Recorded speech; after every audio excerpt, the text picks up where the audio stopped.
Tanggap tayo ng report, Pangulong Marcos na kulangan sa performance ng dalawang kalihim kaya raw sila sinibak sa pwesto. Brigada Maricar Sargan, ibrigada mo! Brigada Live Report!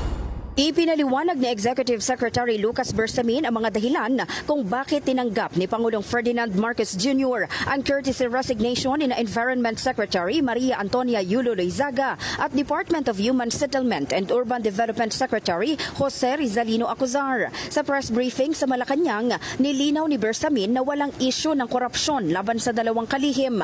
Gayunpaman, hindi umano naging sapat ang kanilang performance batay sa inaasahan ng Pangulo. Kay Secretary Loizaga, ilang ulit umanong nakatanggap ng reklamo ang Office of the President kaugnay ng pagiging madalas nito sa labas ng bansa. Kaya nagpasya raw ang evaluation team na pagpahingahin na muna si Loizaga sa tungkulin. Samantala, kay Secretary Acuzar naman, hindi raw ito maituturing na underperforming kundi under-delivery. Isa kasi sa mga ipinangako ni Acuzar noong itinalaga itong kalihim ng Pangulo ay ang pagpapatayo ng 1 million housing units kada taon. Pero sadyang may kinaharap lang daw itong mga hadlang sa kanyang pangako na hindi niya kontrolado. Ayon kay Bersamin, maaaring masyadong mataas ang naging pamantayan na itinakda ni Acuzar para sa kanyang sarili.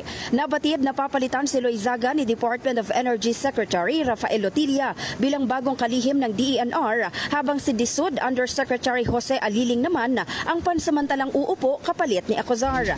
Tumanggi naman si Bersamin na pangalanan ang mga bumubuo ng review committee na nagsagawa ng performance evaluation. Ngunit tiniyak niyang highly caliber ang mga ito at si Pangulong Marcos pa rin ang may final say sa desisyon.